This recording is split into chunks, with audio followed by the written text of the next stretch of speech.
Pandemik COVID-19 di Malaysia merupakan sebahagian daripada pandemik penyakit coronavirus 2019 yang sedang melanda seluruh dunia berpunca daripada coronavirus sindrom pernafasan akut teruk tua SARS-CoV-2. Tindak balas perubatan terhadap wabak tersebut di Malaysia diselia oleh Ketua Pengarah Kesihatan Tan Sri Dr. Nurul Hisham Abdullah di bawah Kementerian Kesihatan dua kerajaan berturut-turut. Virus tersebut telah disahkan menular di Malaysia pada akhir bulan Januari 2020 apabila para pelancong dari China yang tiba di Johor melalui Singapura dikesan positif virus berkenaan pada 25 Januari 2020 berikutan pandemik COVID-19 di Hubei, China. Kes yang dilaporkan pada awalnya kekal rendah dan sebahagian besarnya terbatas kepada kes-kes yang diimport sehinggalah kluster tempatan mulai muncul pada bulan Mac 2020. Kluster terbesar tersebut pada ketika itu dikaitkan dengan Perhimpunan Agama Jemaah Tabligh yang diadakan di Sri Petaling, Kuala Lumpur pada akhir bulan Februari dan awal bulan Mac yang membawa kepada kenaikan besar-besaran dalam kes tempatan serta pengeksportan kes ke negara jiran. Ekoran daripada peningkatan jumlah kes yang mendadak pada bulan Mac yang di-Pertuan Agong telah menyatakan kebimbangan besar baginda terhadap wabak yang semakin merebak. Oleh itu, langkah-langkah untuk memerangi perebakan wabak ini di dalam negara kemudiannya diumumkan oleh Perdana Menteri Malaysia Tan Sri Muhyiddin Yassin melalui siaran langsung seluruh negara pada 13 Mac 2020. Pada 16 Mac 2020, Kerajaan Malaysia telah mengumumkan bahawa mereka telah memutuskan untuk melaksanakan Perintah Kawalan Pergerakan PKP yang telah berkuat kuasa pertama kalinya bermula 18 Mac 2020 di seluruh negara bagi mengurangkan penyebaran COVID-19 melalui penjarakan sosial. Penularan wabak COVID-19 telah memberi impak yang besar kepada kelangsungan hidup, keselamatan dan kesihatan di dalam komuniti. Kawalan pergerakan dan limitasi yang dikuat kuasa dalam beberapa perkara bagi tujuan menjaga kesihatan komuniti perlu dibuat bagi membendung perebakan wabak ini. Komuniti seharusnya memahami bahawa wabak COVID-19 akan terus berada di kalangan dan persekitaran sehingga benteng terakhir dalam usaha meratakan lengkung graf COVID-19 dengan mewujudkan imuniti dalam komuniti melalui pengambilan vaksin. Justru, amalan norma baru kehidupan dalam suasana wabak COVID-19 yang masih menular perlu diperkukuhkan di kalangan masyarakat dan komuniti setempat. SOP dan peraturan penjarakan fizikal, amalan kebersihan, pemakaian pelitup muka di samping menjauhi 3S iaitu menjauhi tempat sesak dan sempit serta mengelakkan daripada bersembang secara dekat perlu menjadi amalan di setiap masa tanpa kompromi. Menyedari akan kepentingan kesedaran terhadap pembudayaan norma baharu kepada individu, keluarga maupun komuniti, kumpulan kami akan menerbitkan sebuah video pendidikan mengenai pembudayaan norma baharu untuk Subdek Pembangunan Masyarakat 3 VKMB 2031. Selamat menonton. Antara norma baru yang diramalkan oleh masyarakat akibat virus COVID-19 ini adalah penjagaan kebersihan diri. Kebersihan diri perlu dititik beratkan bagi mengelakkan jangkitan wabak berbahaya ini terus meningkat. Salah satu norma penjagaan kebersihan diri ialah pemakaian pelitup muka. Berdasarkan rajah di atas, majoriti responden yang terlibat iaitu sebanyak 80% orang responden yang sangat bersetuju dan 60% responden yang bersetuju dengan menggunakan pelitup muka untuk mengelakkan jangkitan wabak ini. Hal yang demikian kerana pemakaian pelitup muka dapat membantu menghalang cecair pernafasan orang yang didekati virus COVID-19 daripada tersebar ke udara dan orang sekeliling ketika batuk, bersin, bercakap serta meninggikan suara. Oleh hal yang demikian, ini membuktikan bahawa penggunaan pelitup muka amat penting dan dianggap sebagai kunci kawalan penyebaran wabak COVID-19.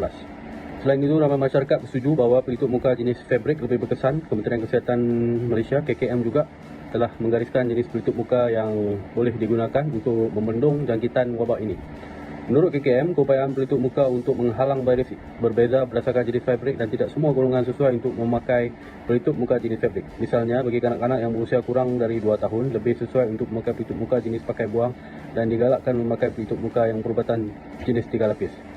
Begitu juga bagi golongan berisiko tinggi seperti warga emas, pengidap kencing manis serta darah tinggi, turut disaran menggunakan pelitup muka jenis sama, khususnya ketika berada di tempat yang menyukarkan penjarakan fizikal. Ini kerana mengelakkan golongan ini sukar bernapas. Kerap mencuci tangan. Seterusnya, amalan kerap mencuci tangan turut menjadi norma baharu. Amalan mencuci tangan dengan sabun dapat membantu kita sentiasa kekal dalam keadaan bersih dan sekaligus dapat mengelakkan jangkitan wabak COVID-19 ini. Menurut pakar perubatan kesihatan awam, seseorang yang berada di luar rumah mudah terdedah dengan kuman dan perlu mencuci tangan sekerap mungkin, terutama apabila menyentuh sebarang permukaan. Begitu juga apabila berada di rumah. Amalan mencuci tangan dengan betul mampu membantu kita daripada dijangkiti wabak berbahaya ini. Menurut saranan KKM, terdapat 7 langkah mencuci tangan dengan betul yang perlu diikuti, iaitu yang pertama, bersihkan tangan dengan air, ambil sabun dan ratakan ke seluruh tangan. Langkah kedua dan ketiga, gosok permukaan belakang tangan. Langkah keempat dan kelima, gosok bahagian kuku di atas tapak tangan, kemudian gosok jari dan celah-celah jari tangan, dan langkah keenam dan ketujuh, bilas dengan air dan lap dengan kain bersih. Amalan mencuci tangan hendaklah dilakukan selama 20 menit mengikut saranan KKM. Dan akhir sekali, berdasarkan kajian menyatakan ramai di kalangan masyarakat bersetuju bahawa dengan mencuci barangan yang dibeli sebelum digunakan juga mampu mengelakkan jangkitan wabak COVID-19 ini. Ini kerana barangan yang dibeli kemungkinan telah terdedah dengan wabak berbahaya ini. Individu yang keluar membeli barangan keperluan juga turut berisiko untuk mendapat jangkitan sekiranya tidak mengamalkan kebersihan diri. Oleh itu, saranan pihak KKM agar masyarakat perlu sentiasa menjaga kebersihan diri, terutamanya kerap mencuci tangan dengan sabun dan memakai hand sanitizer bagi mengelakkan dijangkiti COVID-19. Langkah yang diambil oleh Kerajaan Malaysia dalam mendidik masyarakat untuk mengamalkan gaya hidup norma baharu ialah kerajaan telah memperkenalkan sebuah aplikasi baru iaitu MySejahtera. MySejahtera mula dilancarkan pada 21 April 2020. MySejahtera merupakan sebuah aplikasi yang dibangunkan oleh Kerajaan Malaysia untuk memantau tahap kesihatan rakyat semasa pandemik COVID-19 di Malaysia. Aplikasi ini boleh dimuat turun secara percuma pada telefon pintar melalui platform Apple App Store dan di Play Store bagi pengguna Android. Melalui aplikasi ini, pengguna boleh menggunakan pengimbas kod QR MySejahtera apabila memasuki premis atau lokasi untuk mendaftar masuk. Selain boleh mengimbas kod QR MySejahtera, aplikasi ini turut menyediakan ciri-ciri lain seperti penilaian kesihatan kendiri, pendaftaran sebagai penerima vaksin COVID-19, mengetahui hotspot COVID-19 di seluruh Malaysia dan lain-lain lagi. Cara untuk menggunakan aplikasi ini pun amat mudah dan berseru pengguna. Anda hanya perlu mendaftarkan nama, nombor kad pengenalan, alamat, nombor telefon untuk mengaktifkan akaun MySejahtera anda. Pihak berkuasa telah mewajibkan agar setiap premis meletakkan kod imbasan QR atau QR scan code di setiap pintu masuk premis. Selain itu, pemilik premis juga bertanggungjawab memastikan bilangan pelanggan yang memasuki premis mereka adalah dilihatkan mengikut kesesuaian dan keluasan premis. Jadi, pastikan anda menggunakan aplikasi MySejahtera untuk mengimbas kod QR MySejahtera terlebih dahulu sebelum memasuki mana-mana premis, atau anda boleh dikenakan kompaun oleh pihak berkuasa. Pemeriksaan suhu. Selain itu, pemeriksaan suhu badan setiap premis salah satu norma baru di kalangan masyarakat. Melalui kajian menunjukkan bahawa majoriti responden yang bersetuju dengan pemeriksaan suhu badan di premis mampu mengurangkan bilangan jangkitan wabak COVID-19. Kerajaan memandang serius akan langkah pemeriksaan suhu badan ini di mana bukan sahaja mewajibkan untuk dilaksanakan di premis perniagaan, malah di sekolah dan tempat kerja. Langkah ini bertujuan bagi memudahkan pihak tertentu dapat mengesan individu jika ada penularan COVID-19. Inisiatif ini amat membantu dengan syarat semua pengunjung memberi kerjasama. Suhu badan antara 36 hingga 37.4 darjah Celsius hanya dibenarkan memasuki premis perniagaan, sekolah ataupun tempat kerja. Oleh yang demikian, melalui norma baru ini sedikit sebanyak mampu membantu pihak kerajaan dalam menjejak kontak rapat dan individu yang dijangkiti COVID-19. Amalkan jarak 1 meter. Berdasarkan kajian-kajian saintifik terhadap virus yang menyerang saluran pernafasan seperti COVID-19, 1 meter adalah jarak minima yang memadai, tapi lebih daripada itu adalah baik. Asasnya ialah semakin dekat kita dengan orang yang telah dijangkiti COVID-19, semakin tinggi peluang untuk kita terkena jangkitan. Jarak 1 meter ini disokong oleh WHO dan majoriti negara menggunakan jarak ini sebagai jarak minima untuk penjarakan sosial seperti negara China, Hong Kong, Denmark dan Malaysia. Ada juga negara yang menetapkan jarak minima berbeza seperti Korea Selatan 1.4 meter, Australia, Jerman, Itali 1.5 meter, Amerika Syarikat dan UK 1.8 meter, Kanada dan Sepanyol 2 meter.